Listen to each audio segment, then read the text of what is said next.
የተከበራችሁ የለኒቱ ተከታታዮች እንኳን ደህና መጣችሁ። እንግዲህ ምሳሌ ድራማን 150 ይዤላችሁ ከች ብያለሁ። ሁላችሁም ላይክ፣ ሼር፣ ሰብስክራይብ በማድረግ ጀምሩ ማለት ነው። እንግዲህ መድብልና ዝና በመጨረሻ ተገናኙና ፊት ለፊት ተፋጠጡ። ከዛም እንግዲህ ተናነቁና ተጋደሉ።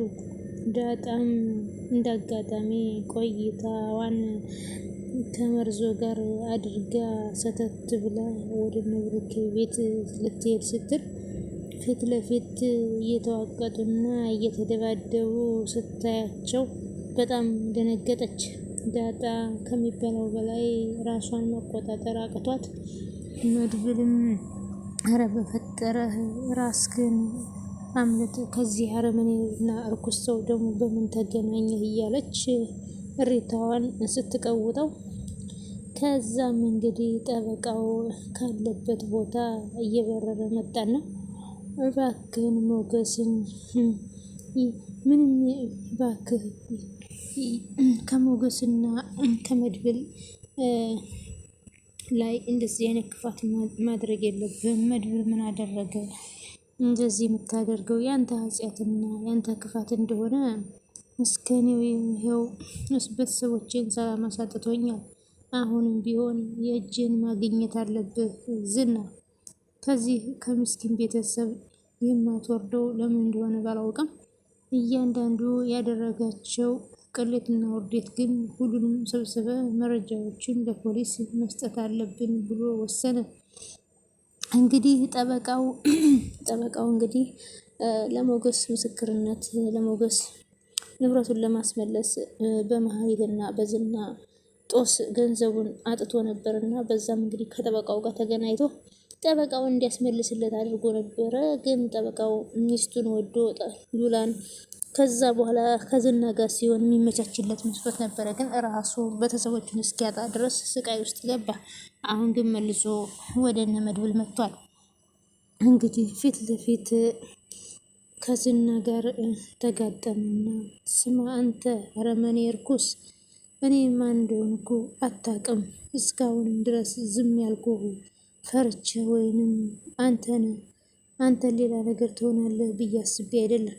የፈለገው ይመጣል እንጂ እኔ አንተን ገድዬ እስር ቤት ብገባም የሚፈጠር ነገር ምንም ነገር የለም ብሎም እንግዲህ ዝናም ከመፍራቱ የተነሳ መድብል ይዞ ሲጠቀልለው ደነገጠ። ከዛም እንግዲህ መድብል የጠበቃውን ሚስት አለችበት ቦታ ላይ የሆነ ቦታ ደብቋት ነበር እና ለእሷ ምግብ ሊያደርስ ሲሄድ መንገድ ላይ ዝናን ሲያገኘው በጣም ደነገጠ።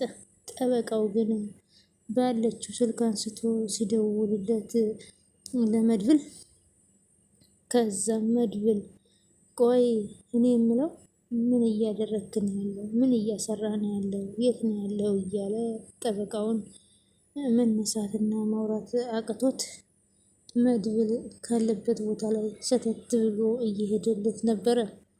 መጨረሻ ላይ ግን መድብል ፊት ለፊት ዝና ሲመጣበት ደነገጠና ቆይ ይሄ ነገር ከጠበቃው ጋር የተያያዘ ይሆን እንዴ ብሎ ቆም ብሎ ማሰብ ጀመረ።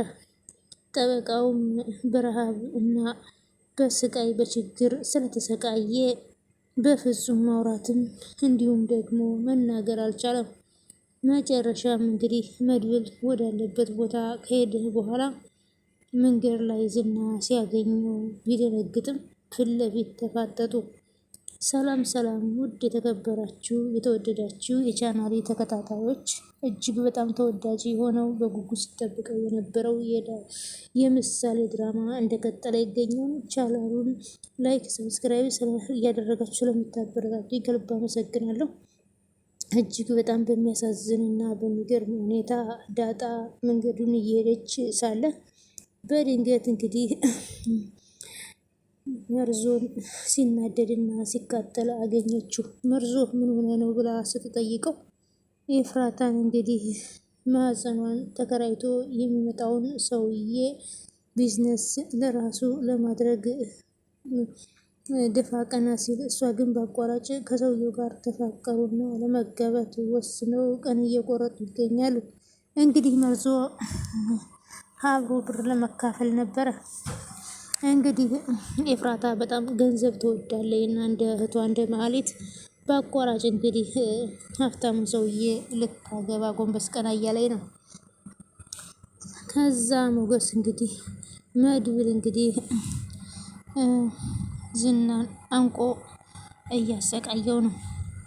ከዛም አሁንም ቢሆን ሰፈርና አካባቢ ቀይር ያለው ብለህ ችላ ማለት የለብም። ምክንያቱም እነሱ በየቦታው ነው ያሉት፣ በየቦታው የዝና ሰዎች አሉ። ስለዚህ አንተና ሉላ ችግር እንዳይፈጠርባችሁ ራሳችሁን ጠብቁ። በተቻለው መልኩ አንተ ሁሉንም ነገር ከኔ በላይ ታውቃለህ። ዝና ደግሞ አንተን ካገኘ ደቂቃ እንኳ አይፈጅበትም ብሎ አለው መድብል። ቆይኔስ ምን ልሁን? አሁንስ መረረኝ። ሉልዬንስ የት ላድርጋት? ሁል ጊዜ እኮ በየቦታው መዞር ሆነ። እሷንም በየሄድኩበት እየወሰድኩ አሰቃየዋት ብሎ መማረር ጀመረ ሞገስ። ከዛም እንግዲህ በጣም ደንግጦ ስለነበረ ሞገስም ተረጋጋ፣ እኔ በማንኛውም ሰዓት እናንተ ጋር አለሁ። ይሄ ቀን አልፎ የእናንተ የነፃነት ጊዜ ይመጣል። ስለዚህ መታገዝና ማሳለፍ አለባችሁ። እሺ አንተ እንዳልኪውን ምንም ችግር የለም። እስከዛሬ ያደረሰብኝ ነገር የበለጠ ምንም ነገር አይደርስብኝም ብሎ ሞገስም አለ። ከዛ መሀሊትም ደግሞ የክፋቷ ጥግ መቼም አያልቅምና ከሀብታሙ ሰውዬ ጋር ግብ ግብ ፈጠረች። ከዛም እንግዲህ ሀብታሙ ሰውዬ ቪዲዮ ተሰርቆበት መከራውን የሚያየው መሀሊትን ለአንዴና ለመጨረሻ እንድታስወግዷትና እንድትገሏት ፈልጋለሁ ብሎ ሲል ዝናም አንዳንድ መረጃዎች ስለምታመጣለት እሷን ስለሚፈልግ አረ በጭራሽ ቪዲዮ እሷ ጋር እንደሌለ እርግጠኛ ነኝ። ስለዚህ ምንም ቢፈጠር ምንም በጭራሽ እሷን አንድ ነገር እንድታደርጓት አልፈልግም ማለት ዝና። ከዛ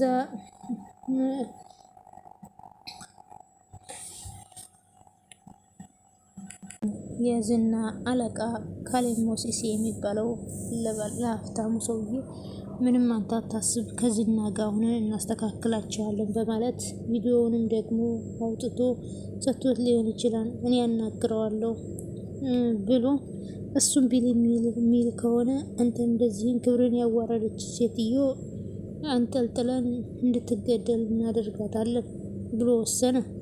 ዝና ሊገላት ያልፈለገው ነገር ለምንድን ነው? ከነ ሞገስ ጋር እያንዳንዱ የሚፈጠረውን ነገር ለሱ ስለምትነግረው እና ሉላን ደግሞ እዛ ቤት እንደሌለች ያስገባቻት ሰራተኛ ከመድብል ጋር ቋንቋ ስለያዛትና ሙዚቃም ስለዘፈነላት እንዲሁም ደግሞ የምትፈልገውን ነገር ያማረህን ነገር ንገረኝ እኔ እሰራልሃለሁ እያለች ስትለው በጭራሽ አትድከሚ፣ እኔ የተሰራው ምግብ ቢሰራ ሁሉም ተጠቃሚ ነኝ፣ አታስቢ ብሎ አላት መድብል። ከዛ እጅግ በጣም በሚገርም ሁኔታ ደንግጦ ስለነበረ እባክህ ምንም ነገር አትፍጠር፣ ለተፈጠረው ነገር ይቅርታ ዝና፣ እኔ እንድትከታተለኝ አልፈልግም። አሁን ላይ ቢሆን የሀብታሙ ሰውዬ እኔ ምንም ያደረግኩት ነገር የለም፣ ያለኝ መረጃ በሙሉ ሰጥቻለሁ አለች መሀሊት። ከዚህ በላይ ምን ሊሆንልህ እያለች ስትለው መሀሊት ከባድ እሳት ነው የነካሽው፣ እኔ ሳልሆን ወደድሽም ጠላሽም ካሌብ አንቺን ከባድ ችግር ውስጥ ሊያስገባሽ ይችላል። ስለዚህ እባክሽን በተቻለሽ አቅም በጎና መልካም ለማድረግ ሞክሪ፣ በዛ ላይ ደግሞ ራስሽን ጠብቂ ብሎ ሲላት በጣም ተገረመኝ። ይህንን ያለባት ምክንያት ባናውቅም መጨረሻ ላይ እሺ ያለውን ገንዘብ በሙሉ ደግሞ ሟጠሽ ማስገባት አለብሽ፣ ከባድ ተንኮልና ከባድ አደጋ ነው የሰራሽው ሲላት እንዴ ምንም የተለየ ነገር ያደረግኩት ነገር የለም፣ እሱስ ቢሆን እንዴት እንደዛ ያደርጋል ብላ አለች ማሪት። ቅድስትና ብሩኬ ደግሞ ስለ ሽምግልናቸው እያወሩ ሳለ አባዬ በጣም ደክሞታን መሰለን፣ ብሩኬ ሽማግሌ መላክ አለበት። እኔ አባቴ ወግና ማረጌን ሳያይ የሆነ ነገር እንዲሆንብኝ አልፈልግም አለች ቅድስት ብላ ስትለው፣ ቅድስት ተረጋጊ፣ አሁን ላይ ብዙ መከራና ችግር አለብን። ትምህርት ቤት ምሳሌን ሳመጣ የዝና ሰዎች እየተከታተሉኝ መኪና እንዴት አድርጌ እየነዳውን ብታውቂ ኑሮ። ምሳሌን ደግሞ ዛሬ አባዬ ምን ሆኗል? ከዛ ምሳሌም የኔ ውድ እናት ብታይ ዛሬ በሚያሳዝንና በሚገርም ሁኔታ አባዬ መኪናውን እየነዳ እያበረረ ሳለ መጨረሻ ላይ ከባድና ያልተጠበቀ ነገር አድርጎ ነበረ። አየሽ፣ በጣም ያሳዝናል። ቆይ ምንድን ነው ነገሩ እየተባባሉ ሳለ መጨረሻ ላይ ብሩክ የተፈጠረውን ነገር ንገረኝ።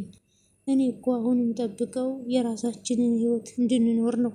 ስለዚህ የሚፈጠሩትን ነገሮች ሁሉ ንገረኝ። ሽማግሌ ልከህም እንድታገባኝ እፈልጋለሁ። እኔም እኮ መውለድ እፈልጋለሁ፣ ሴት ልጅ እኮ ነኝ በማለት ጭቅጭቋን ጀመረች። ብሩኬም እሺ ተረጋጊ፣ አሁን ያለንበት ሁኔታ መስመር እናስይዝና ቅድስት እባክሽን አትፈታተኝ ብሎ አላት። እሷም ደነገጠች።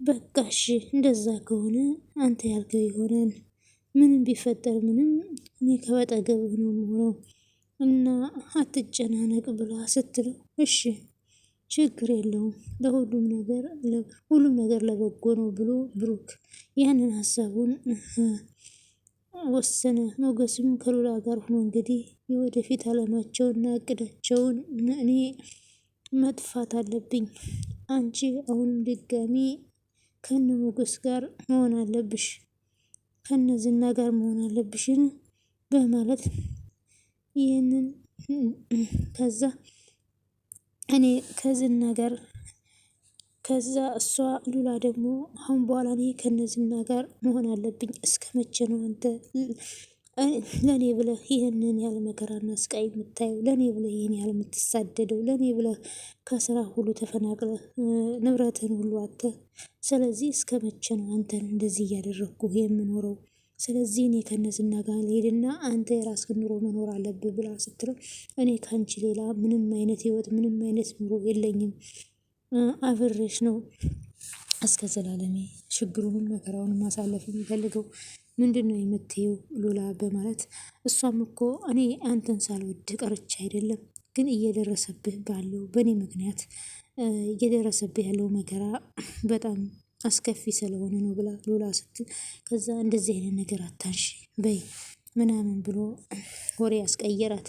እኔ እናንተ መቼም ተለያይተን የምንኖር ሰዎች አይደለንም ብላ ስታለቃቀስበት በጣም እንግዲህ በጣም በመርዙ ባደረገው ነገር እየሳቀችበት ነበር።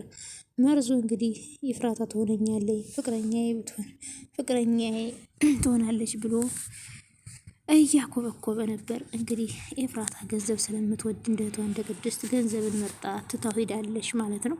ውድና የተከበራችሁ ቻናል የቤተሰቦች ስለነበረን ቆይታ ከልብ አመሰግናለሁ። ባይ ባይ። መልካም